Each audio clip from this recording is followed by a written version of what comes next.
नमस्कार सगळ्यांना। श्री स्वामी समर्थ, श्री स्वामी समर्थ, जय जय स्वामी समर्थ, श्री स्वामी समर्थ, जय जय स्वामी समर्थ। घर, जॉब आणि अध्यात्म या आपल्या सगळ्यांच्या मराठी यूट्यूब चॅनलमध्ये मी सगळ्यांचं स्वागत करते।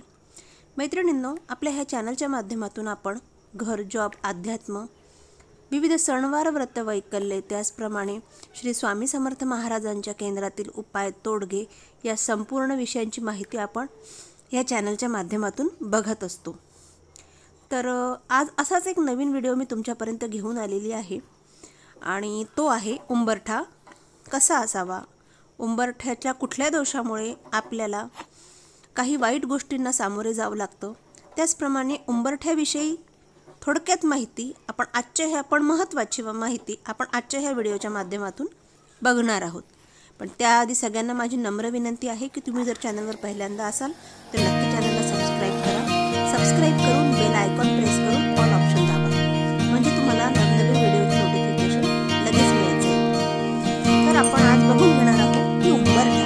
मी तुमचा सगळ्याचा जास्त वेळ न घेता तुम्हाला थोडक्यात उंबरठ्याविषयी माहिती सांगते आणि तुम्हाला व्हिडिओमध्ये उंबरठ्याचं पूजन हे दिसत असेल, तुम्ही उंबरठ्याचं पूजन बघून घ्या आणि सोबत माहिती सुद्धा ऐकून घ्या।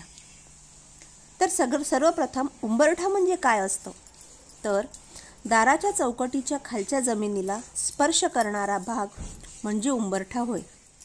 अनिष्ट शक्ती घरात प्रवेश करू नये यासाठी उंबरठा हा असावाच। घराची मर्यादा ही उंबरठ्यापासून सुरू होते आणि उंबरठ्यावरतीच मर्यादा पुरुषोत्तम देवता वास करते। मर्यादा पुरुषोत्तम या नावातच मर्यादा अर्थात स्त्रीतत्व आणि पुरुषोत्तम यात पुरुषतत्व असल्याने उंबरठ्याची पूजा ही स्त्री व पुरुष दोघेही करतात। उंबरठा हा जंगली लाकडापासून बनवलेला नसावा। उंबरठा बनवण्यासाठी वापरणारे लाकूड शिसम किंवा औदुंबर वृक्षाचे असावे। जर काही कारणास्तव लाकडी उंबरठा बसवू शकत नसल्यास सफेद म्हणजेच शुभ्र मार्बलचा बसवावा, पण चुकूनही काळा कडप्पा बसवू नये। उंबरठा नसलेल्या दाराच्या चौकटीला त्रिकट असे म्हणतात।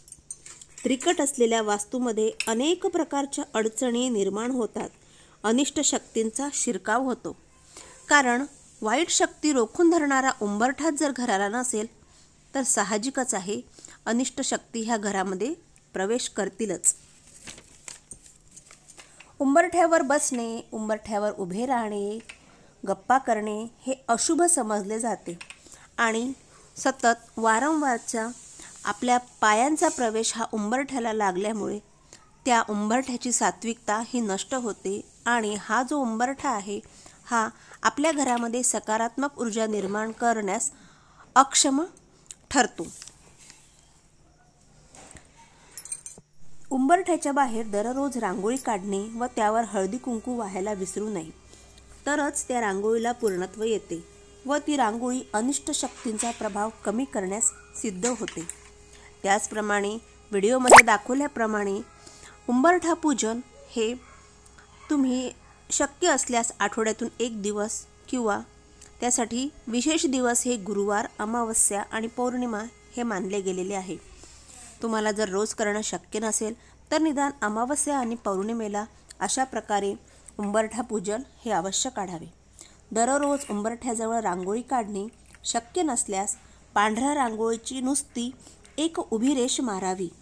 शक्य होईल तेव्हा उंबरठा पूजन नक्की करावे। उंबरठ्यावर वास करणाऱ्या मर्यादा पुरुषोत्तम देवतेचे शुभत्व वाढण्यास यामुळे मदत होते आणि प्रत्येक वेळेस उंबरठा पूजन केल्यास या दोनही देवतांना म्हणजेच मर्यादा पुरुषोत्तम देवताला आपल्या घरात शुभ लक्ष्मी प्रवेश करण्याची व अलक्ष्मी रोखून धरण्याचा त्यांनी प्रार्थना करावी। त्याचप्रमाणे आपल्या घरात आरोग्य लक्ष्मी नांदावी, खूप भरभराट, सुख, समृद्धी नांदावी यासाठी उंबरठा देवाला प्रार्थना करावी। आणि उंबरठा पूजनामध्ये झेंडूचे फूल हे अवश्य वापरावे आणि ते व्हिडिओत दाखवल्याप्रमाणे फुलाचे समोरचा भाग हा दाराच्या दिशेने ठेवावा. यामुळे अशुभ ऊर्जा या झेंडूंच्या फुलांमध्ये ओढून धरल्या जाते. आणि हेच कारण आहे की झेंडूचे फुलं हे नकारात्मक ऊर्जेला बाधा निर्माण करतात. नकारात्मक ऊर्जा आपल्या घरामध्ये प्रवेश करू देत नाही. आणि ह्याच कारणामुळे आपण विविध आपल्या सणांना झेंडूच्या फुलांचे तोरण हे बांधत असतो. अशा प्रकारे आपल्याला उंबरठा पूजन हे करायचे आहे. शक्य होईल तेव्हा उंबरठा पूजन करावे. त्यामुळे उंबरठ्यावर वास करणाऱ्या मर्यादा पुरुषोत्तम देवतेचे शुभत्व व आशीर्वाद आपल्याला नेहमीच मिळत राहील. उंबरठ्याखाली जमिनीमध्ये जमल्यास तांब्याची पट्टी ही पंचधातूची वडी पुरावी. किंवा आता श्री स्वामी समर्थ महाराजांच्या केंद्रात मिळणारी पिरॅमिडची पट्टीसुद्धा आपण बसवू शकतो. जर तुम्ही असे बसवले नसेल तर काही हरकत नाही. फक्त अशा पद्धतीने आपल्या उंबरठ्याची पूजन अवश्य करावे आणि त्याचे शुभ प्रभाव हा तुम्हाला नक्कीच दिसून येईल. हे झालं शुभ शक्तीविषयी.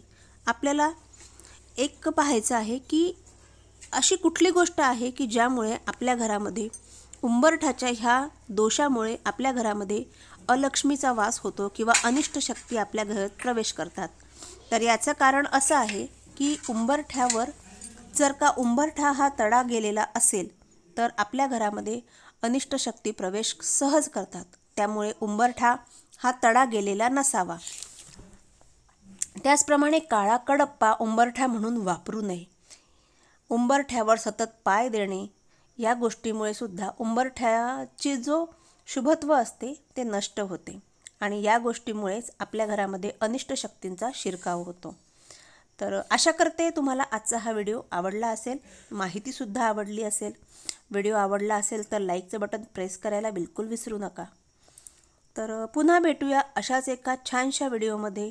तोपर्यंत सगळ्यांना श्री स्वामी समर्थ. सगळ्यांनी स्वस्थ राहा, मस्त राहा आणि भगवंताचं चिंतन जरूर करत राहा.